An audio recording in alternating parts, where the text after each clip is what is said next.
Hoy en Corte 35 tenemos a Jesús Garnica, que está con nosotros. Gracias, Jesús, por estar aquí. Un placer. Gracias por darnos el permiso de poder estar con ustedes. Jesús, siempre comienzo platicando con nuestro auditorio sobre la vida de los invitados, en específico su niñez. Yo sé que naces en Hidalgo, en el estado. Sí. ¿Me puedes platicar pues, esos primeros años, la vida, cómo era con tu abuela, qué recuerdas de ella, cómo eras tú? Bueno, pues es una larga historia, pero ahí va. En realidad, pues yo nazco en Hidalgo, me llevan a Real del Monte cuando yo era muy pequeño. Para esto, pues mi mamá murió a los 3 meses que yo nací. Entonces mi abuela pues es la que se hace cargo de mí en ese tiempo. Pasan tiempos bien difíciles dentro de la familia y mi papá pues era un empresario bien importante y de repente tiene un accidente, pierde todo lo que tenía y en ese accidente pues estuvo en coma mucho tiempo. De repente pues le comenzó el problema de los nervios o algo así se le llama, ¿no? Una prelocura, por así llamarla, y veo como que de repente mi vida se da un vuelco a cosas que yo no quería emprender, ¿no? Me veo involucrado a los 8 años en las drogas tóxicas, como lo que es la mona, el cemento, y poco a poco pues me veo involucrado después en la delincuencia, en el alcohol y en cosas bastante delicadas, ¿no? Y pues mi niñez comienza en una forma muy acelerada y haciéndome pues responsable de trabajar, de estar metido en drogas y un montón de cosas, y pues mi vida comienza a ir de una manera bien acelerada. Y en esta parte me cuentas que eras, o a veces le hacías de payasito. Sí. ¿Cómo era esa? ¿Por qué? Sí, regularmente hacíamos, la verdad es que era trampa, ¿entiendes? Salíamos algunos de los chavos de las pandillas, porque me tocó ser jefe de pandillas cuando tenía más o menos 8 o 9 años, y salíamos a los autobuses a pedir para la casa de Jesús. Entonces yo me llamo Jesús, entonces pedíamos para mi casa. O sea, no estaba mintiendo, pero a la vez sí, ¿me entiendes? Entonces, esa era una de las formas de poder nosotros conseguir dinero pues para poder drogarnos y hacer cosas. Ok, sigues creciendo, sigues desarrollándote. Sí. Y llego a los 14 años, me pasan para Pachuca, Hidalgo. Okay. O sea, mi abuela pues consigue un terrenito más o menos bonito ahí en Parque de Poblamiento. Llegamos ahí y pues comienzo a conocer otro tipo de personas. Okay. Y me comienzo a involucrar en esos grupos también y termina siendo un desorden en mi vida más radical de lo que ya era, ¿no? Y ahí es cuando comienzo a conocer la cocaína, la heroína y drogas bastante fuertes, ¿no? Comienzo a meterme en ello y pues como me imagino que muchas personas saben, pues después de un poco de droga, pues todo envuelve a muchas cosas de delincuencia y eso, ¿no? Entonces, a los 14 años, pues yo intento formar una familia, y de la cual, pues, la chica con la que estaba, pues, pierde el control y perdemos un hijo y muere, ¿no? Entonces, eso me llevó a deshacerme o sea, alejarme de esa persona y comenzar una vida bien desagradable todavía más. Ok. ¿No? En este transcurso, adelantándonos un poquito, a los 19 años aproximadamente, no sé, ¿conoces el plan de salvación, a Jesús? Sí. ¿Cómo se dio? Pues mira, eso fue como una de tantas veces que intenté suicidarme. Esa noche yo estaba, fue una noche, estaba yo en la casa de mi abuela en una esquina, agarré el cuchillo y me lo llevé al pecho bien fuertemente, ¿no? Pues ya me quería yo morir en realidad. Era yo prácticamente huesos con pellejo, estaba yo muy mal. Y en ese momento pues agarro el cuchillo, lo llevo a mi pecho y se rompe a la mitad. Entonces ahí ahora entiendo que fue una convicción de parte de Dios que cae ahí sobre mí. Y comienzo pues a hablar con ese Dios que yo no conocía. Le dije, mira, ¿sabes qué? Tu Dios, tu Cristo, no sé ni quién eres ni cómo te llamas, pero si de verdad existes, pues aquí estoy, ¿no? Necesito ayuda.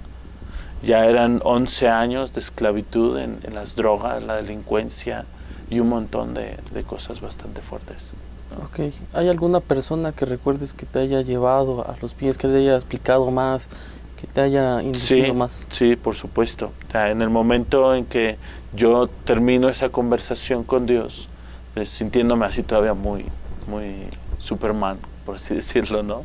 Le digo, pues mira, pues te doy una semana a ver si es verdad que existes.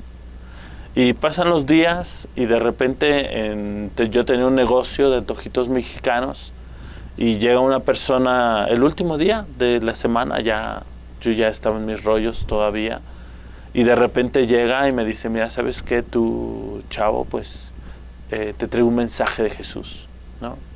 Cristo quiere que cambies, y me comenzó a hablar pues del amor de Dios. Y fue una señora, porque anteriormente intentaron chavos y la verdad es que eran tan pesados que no me gustaba su rollo, y en algunos de ellos pues llegué hasta golpearlos y todo, a los cristianos. ¿Cómo fue ya tu crecimiento? Ya como un poquito empezar a crecer en Dios, empezar a recapacitar y bueno, Sí. ya... Pues mira, mi crecimiento en Cristo comenzó cuando comienzo al mes de cristiano, comienzo a evangelizar a niños detrás de mi negocio. O sea, yo no sabía quién era, o sea, sabía quién era Cristo, porque Él es el que me había arrancado de las adicciones en ese momento, y comienzo a evangelizar de lo que Dios había hecho en mí. O sea, no sabía si era el evangelio de Juan o de Lucas o lo que sea, simplemente sabía yo lo que Jesús había hecho en mi vida y que necesitaba yo ayuda, ¿no? Entonces, eso es lo que yo transmitía a ellos y a sus papás. Ok. Entonces ahí comienza un crecimiento y Dios comienza a sanar mi corazón a través de estar ministrando niños en las calles, en las reuniones de hogar, y ahí comienzo a evangelizar y comienzo a levantar un ministerio que se llama Lavacro, que todavía existe ahí en Pachuca. ¿Por qué? ¿Por qué el nombre? Me gustó mucho porque Lavacro es la fuente que está en el tabernáculo, la fuente de bronce, y el uso que se le hacía antiguamente a esa fuente era el que los sacerdotes entraran ahí, se lavasen, era como un símbolo de limpieza para poder entrar y tener su comunión con Dios, ¿no? Okay. Entonces, para mí eso tenía mucho significado, porque eso es lo que yo estaba intentando hacer en mi vida. Okay. Y sigo intentando, por supuesto. Y ya empiezas a crecer igualmente en la parte espiritual, pero siempre hay una formación, hay más educación, y en esta parte pues tienes que venir a Puebla. Sí. Sé que estudias en el instituto. Ajá. ¿Cómo se dio esa transición? Pues la verdad es que yo no quería porque tenía yo dos conceptos diferentes a lo que después conocí, ¿no? El primer concepto para mí era que yo llegaba a una escuela bíblica, pero para mí instituto bíblico significaba fresas. Okay. ¿No? Y para mí yo tenía muchos complejos como para estar ahí, ¿no? Y otro, pues de que de repente mi pastor, Dani, de repente agarra y me dice, oye, pues tienes que irte a un instituto bíblico. Y le dije, no, mira, es que yo necesito mejor estar en los barrios, pero tenemos mucho trabajo y veo que es más importante estar con la gente que estar en una escuela, ¿no? Y un día llego con un problemazo bien grueso, llego con mi pastor y le digo, oye, mira, necesito ayuda, por favor. Y me dice, bueno, dice, tienes dos opciones. Una, o te enseño y nunca aprendes, o te vas al instituto bíblico. Y le dije, pues órale, entonces pues me voy al instituto bíblico. Y ahí es cuando yo vengo al instituto bíblico y la verdad es que fui recibido prácticamente como un hijo. La verdad. Dios comenzó a restaurar y sanar un montón de cosas ahí en el instituto, donde pude no solamente estudiar el instituto, sino ser como, ¿cómo se le llamaría eso? Como renovado internamente en mi vida, ¿no? O sea, yo pensando que ya había estado bien sanado, bien restaurado, me doy cuenta de que necesitaba yo todavía mucha ayuda. Ok, y en el instituto conoces a una persona muy importante ya para ti, Exactamente. se llama Roxana. ¿Cómo la recuerdas en ese tiempo? ¿Qué te trae? Sí, pues yo la verdad es que no, o sea, tenía un problema en mi cabeza de que yo no venía a eso, o sea, no venía yo a conocer a nadie, ¿no?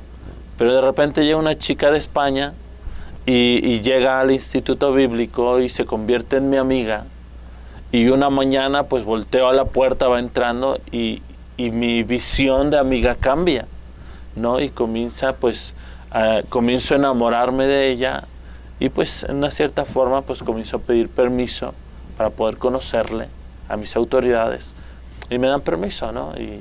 Y comienza ahí toda una historia de amor, ¿no? Prácticamente.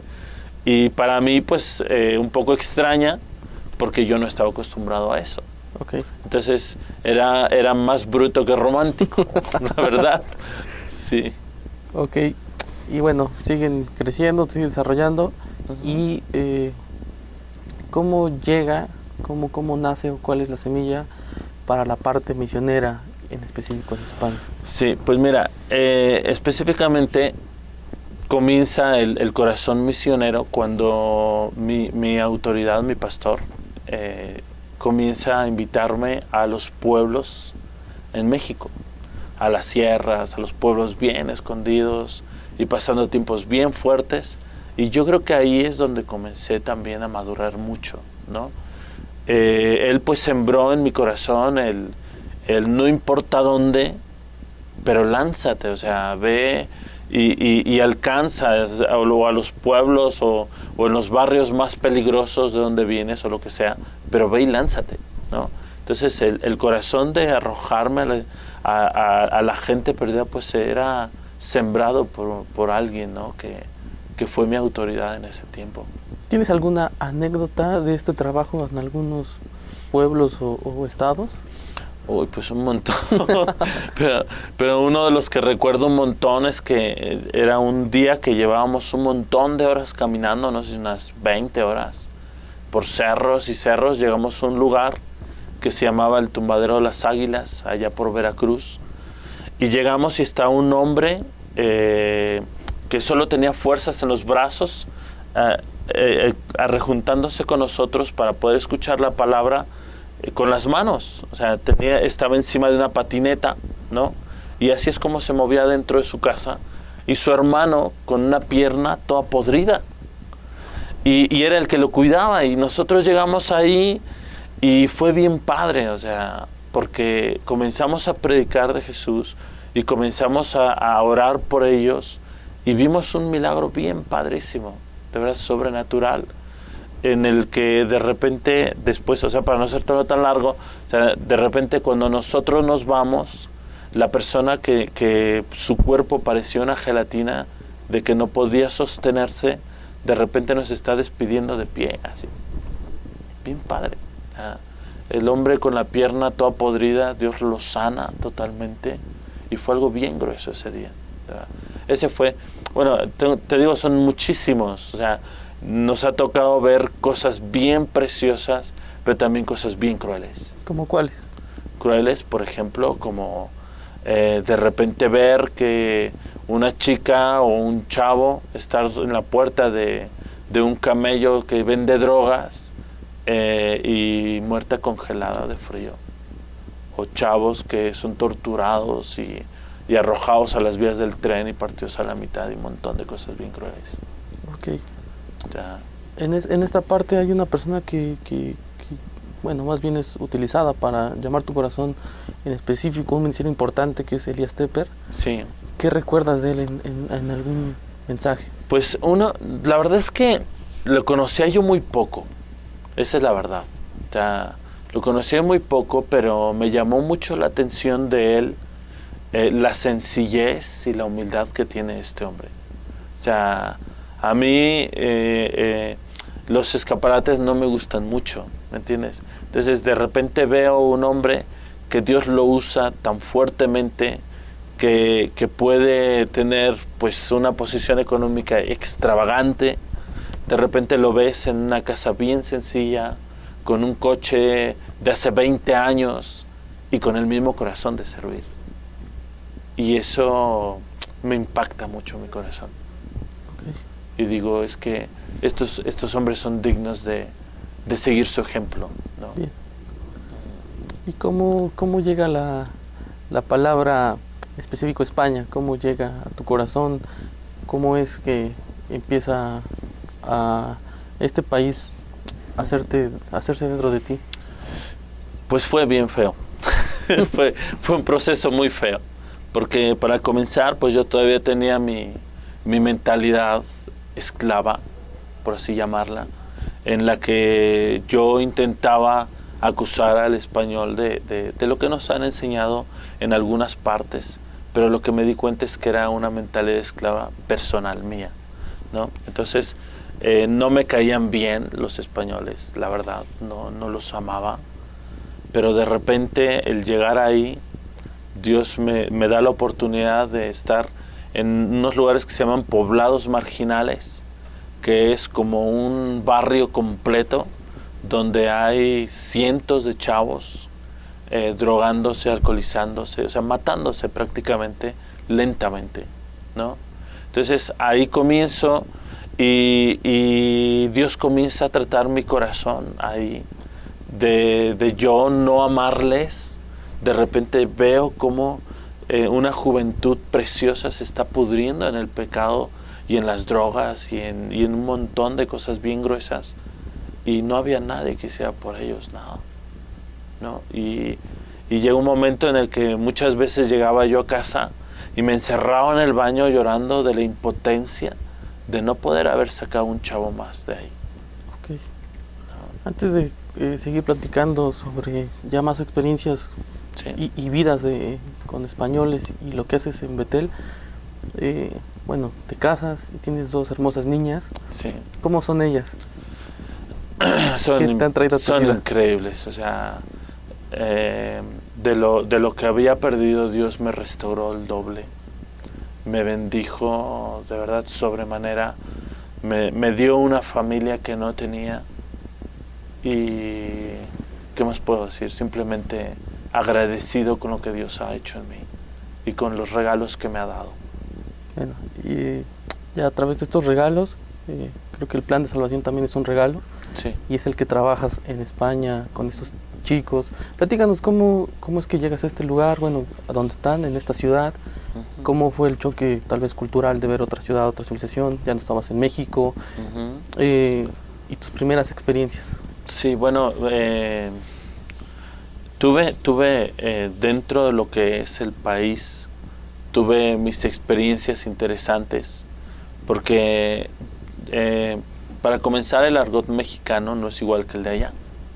Entonces yo llegaba, ¿qué onda, chavo? ¿Cómo estás, vato? Y me decían, ¿qué? ¿Qué es esto? ¿No? Y yo decía, ahí va. Entonces no es así, ¿no? Y ya, pues el aprender un argot, o sea, es el mismo castellano, sí, pero aprender un argot diferente, pues era un reto para mí, la verdad, dentro del mismo idioma, ¿no? El primer impacto que yo recibo en las calles evangelizando es bien grueso, o sea, porque te digo, llego a esos poblados y de repente veo una maldad pero sobrenatural en esos lugares, de verdad. O sea, actualmente es el mercado más potente que existe en toda Europa, en ese lugar, y el ver cientos de chavos, o sea, llegó un momento en que dejé de contar la cantidad de chavos que morían cada día. O sea, fue bien grueso. Entonces, yo pensé haberlo visto todo en los 11 años de drogadicto y tantos años de estar en las calles aquí en Puebla, en México y en Pachuca, pero ahí vi cosas y he visto cosas bien feas. Y eso ha sido una de las partes más fuertes del choque, no tanto cultural, sino social, en el que me di cuenta de que no importa la posición de la persona económica, social o lo que sea, sino las drogas llegan, arrasan, destruyen y matan. O sea, así de fácil. Ok. Sí. ¿Y cómo es, tal vez no hay una dinámica o no hay una rutina diaria en tu trabajo y sobre todo en Betel y lo que haces? Sí, sí. Pero, ¿cómo es tu proceso? ¿Cómo es el día a día contigo? Pues el día a día es atender primero a mi familia, ¿no? O sea, atender a mi familia, estar con ellos, el atender a los chavos del centro, que en una cierta forma son parte de responsabilidad mía, porque yo los traigo de las calles, junto con otros compañeros que estamos discipulando, ¿no? Los traemos, los llevamos a casa, y el ver su proceso cada día, el atenderles. Y dentro de eso, pues, hay muchas responsabilidades que nos han sido soltadas dentro de lo que es el tema centros de rehabilitación y luego dentro de lo que es iglesia también. Ok. ¿Nos puedes contar tal vez alguna o un par de personajes, historias de algunos chicos que te hayan marcado durante este tiempo? Wow, pues son un montón, pero hay el primer chavo que me tocó estarle curando sus heridas. Llevaba todo el cuerpo lleno de llagas, de heridas y eso. Y le estuve curando durante meses. Y de repente el chavo pues ya se vio bien fuerte, bien. Estaba saliendo adelante, estaba recuperando su familia. Y una mañana se enoja bien fuertemente con uno, se va. Y a los 2-3 días lo encuentran en una casa abandonada, muerto de una sobredosis. Entonces, para mí el haberle cuidado, el haberle amado, y de repente es como ver un hijo que lo estás tratando de levantar, toma su decisión, se va y muere. O sea, Betel es un ministerio de restauración, de amor, de misericordia y de nuevas oportunidades, ¿no? Pero hay ocasiones que los chavos pues se van y no puedes hacer nada por ellos. ¿Y cómo lidias como persona? Yo sé que está la palabra y hay una fe, pero ¿tú cómo lidias como persona en ese tipo de casos que dices, hubiera podido hacer más, o simplemente decepción o tristeza? Pues no decepción, tampoco el rollo de decir pude haber hecho más, porque intento hacer todo lo que puedo. Okay. Y intento dar todo lo que tengo. Y intento que el chavo que está cerca de mí pues pueda aprender todo lo que tengo. O sea, entonces lo que sí, no decepción, sino un poco de decir, Señor, ¿cómo puedo hacer? ¿O qué es lo que necesito hacer para llamar su atención? Y a veces eso es lo que Dios me dice a mí. Okay. ¿Qué puedo hacer para llamar tu atención? Bien. Jesús, en todo este panorama que nos has presentado, me gustaría que nos quedáramos tal vez con dos historias luminosas de dos personajes o dos chicos que dices, tal vez ellos no daban, los veía muy en el fondo y ahora ha cambiado su vida radicalmente. Uh-huh. Sí, sí. Hay un chavo que se llama Eusebio. Él pues estuvo en uno de los atentados que tuvo Madrid, bien fuertes. A él le tocó, él hacía trabajo social y le tocó entregar pues a los familiares, hechos pedazos a los familiares, ¿no? Entonces el chavo llegó bien destrozado ahí a Betel, nadie daba nada por él, o sea, su cabeza estaba muy mal. Dios lo ha estado restaurando y actualmente es uno de los chavos que me está tocando enseñar en el audio. Se casó y es un tipo bien feliz, bien contento, ¿no? Ese es uno de ellos. Otro de ellos se llama Johnny. Es un chavo que pues por las circunstancias de la vida pues lo echaron a la calle sus familiares y estaba pasando un tiempo bien difícil, lo recogimos, llegó a Betel y actualmente está sirviendo en las naciones, ¿no? Está en Bélgica. Otro chavo que se llama Quique, lo arrancamos de uno de los poblados, vino con nosotros Estuvo ahí con nosotros una temporada y actualmente está sirviendo en Brasil como misionero.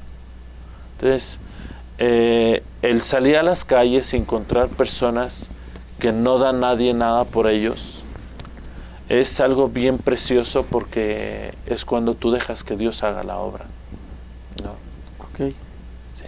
Jesús, ya por último, ¿alguna reflexión que tengas en esta parte del mundo de las drogas, que a veces es como una bella ilusión para muchos, que es lo que manejan los medios y Sí. es algo gratificante, pero nunca presentan el final?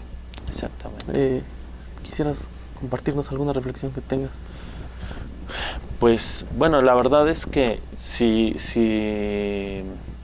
pudiera dejar una reflexión es: si estás en el fondo y piensas que ya no vales para nada, necesitas mirar arriba, ¿no? O sea, necesitas mirar a Jesús.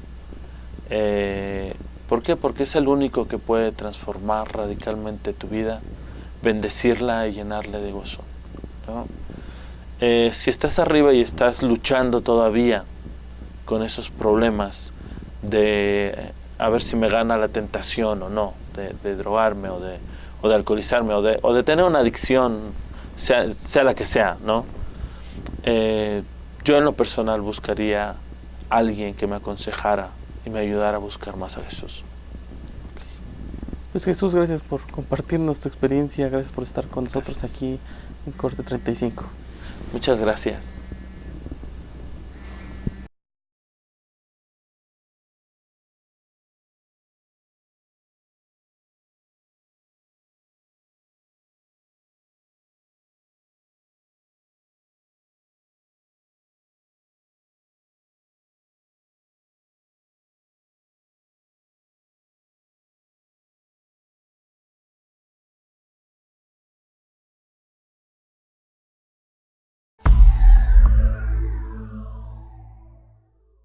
Expande.